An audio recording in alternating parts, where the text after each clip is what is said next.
আরো আসলে দুটো লাইন এই এই থাকলো। জগতের আপনাদের এই জগতের সঙ্গীত গুলো তো শুধু স্রষ্টার কথাই বলে, ধর্মের কথাই বলে। জি, জি। এইগুলো তো আসলে ধর্ম নিয়েই তো থিসিস এখানে।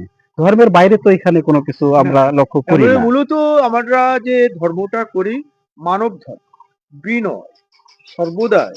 বাবা বলতেন যে তোমার কথাও যেন কেউ আঘাত না পায়।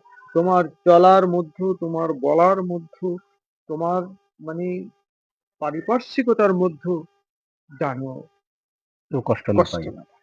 এটাই হলো ধর্ম। অসাধারণ। আসলে এটাই। আর মানুষকে ভালোবাসার নামই তো ধর্ম। এই যে কারণ মানুষ আসলে সৃষ্টির যে জীব আছে, এই জীবের প্রতি সদয় হওয়াটাই তো মানুষের মূল কাজ। একদম ঠিক, আসলেই একদম এটাই। ঠিক। শুধু মানুষ না, যত জীব আছে সব জীবের প্রতি তো আসলে সদয় হওয়া উচিত। সকলের সকলের প্রতি। আজকে যদি সবাই সবার প্রতি যদি সহনশীল থাকতো, তাহলে হয়তো হানাহানি, খুনাখুনি এই দেশের যা কিছু ঘটছে এগুলো হয়তো ঘটতো না। একদম। আর বাউল সাধকরা তো আসলে এই প্রেম মানে সৃষ্টি করার জন্যই তো তারা এই সুরের মধ্যে তাদের বাণীগুলো লিপিবদ্ধ করে গেছেন। তো যেহেতু অনেক কথা আপনার সঙ্গে বলেছি, সর্বশেষ আপনার কাছে একটা জিনিস জানতে চাই, যেহেতু মনের মানুষ সিনেমায় যতগুলো সঙ্গীত আপনি পরিবেশন করেছেন, এর মধ্যে সবথেকে জনপ্রিয় এবং আপনার নিজেরও মানে পছন্দের কোন সঙ্গীতটা ছিল? ও আমি আমরা দুই এক লাইন সেটা একটু জানতে চাই। সেটা হচ্ছে আমার প্রযোজক এবং গৌতম স্যারের পছন্দের মানে সবই তো তিনিই তো করেছেন। তো সেই পছন্দের একটি গান যেমন মিলন হবে কতদিনে ধন্য ধন্য বধিতারে। হ্যাঁ, এটার মধ্যেও আমি এক লাইন শোনাচ্ছি। মিলন হবে কতদিনে আমার মনের মানুষের সঙ্গে। মিলন হবে কত দিনে আমার মনের মানুষের সনে আমার মনের মানুষের সনে মিলন হবে কত দিনে মিলন হবে কত দিনে আমার মনের মানুষের সনে আমার মনের মানুষের সনে যতক প্রয়হর নিশি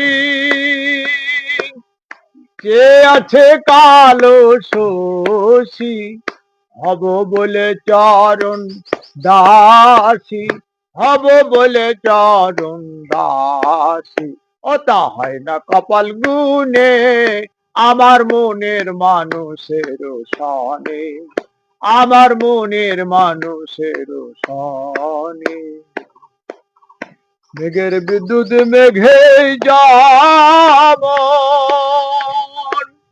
লুকালে না পায় অন্বেষণ কালারে হারায় তেমন কালারে হারায় তেমন মিলন হবে কত দিনে আমার মনের মানুষের সনে আমার মনের মানুষের সনে ঐরূপ যখন স্মরণ হয় থাকে না লোক লজ্জারি ভয় লালন ফকির ভেবে বলে সদাই লালন ফকির ভেবে বলে সদাই ও প্রেম যে করে সে জানে ও প্রেম যে করে সে জানে আমার মনের মানুষের সনে আমার মনের মানুষের সনে অসাধারণ, জয় গুরু সাধু, জয় গুরু। সাধু, সাধু।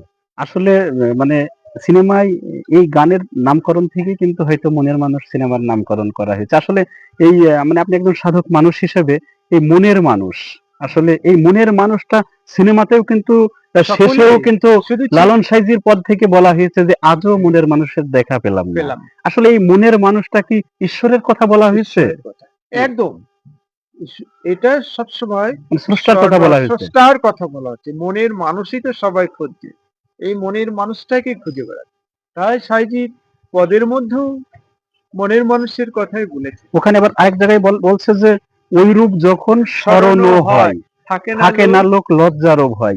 ওই রূপটা কি আসলে স্মরণ মানে স্রষ্টার রূপের কথা বলা হচ্ছে স্রষ্টা, নাকি এখানে গুরুর রূপের কথা বলা হচ্ছে? স্রষ্টা, গুরু রূপে স্রষ্টা, তো স্রষ্টার রূপটা তো আসলে জানতে গেলে তো গুরুর রূপটাই তো গুরুকে এসে নিয়ে দাঁড়াচ্ছে। স্রষ্টাকে জি ধরতে জি। হবে।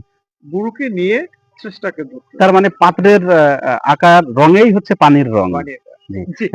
অসংখ্য ধন্যবাদ। জি দর্শক, আমরা অনেক সময় সাইদির সঙ্গে কথা বলছি। অনেক সুন্দর, সুন্দর কথাও শুনলাম এবং আপনাদেরকেও শোনাতে সক্ষম হইলাম। আসলে অ্যা গাছ থেকে কিন্তু সেরকম ফলই তৈরি হয়, গাছ যেমন হয়। তো তারই একটি প্রমাণ আজকে আমরা পাইলাম আ আ সাইজি লতিফ সাইজির কাছ থেকে। যেহেতু পিতা একজন বাউল সাধক, একজন উচ্চমানের একজন গুণী মানুষ। আবার ধারাভাষ্য অনুসারে কিন্তু উনার সন্তানও কিন্তু কোন দিক থেকে কোন অংশে কম না। তো আমরা আবারও আপনাদের কাছে উপস্থিত হইব। মাঝে, মাঝে সাইজিকে নিয়ে আরো কিছু বিষয় তুলে ধরবো, আপনাদেরকে জানানোর চেষ্টা করব।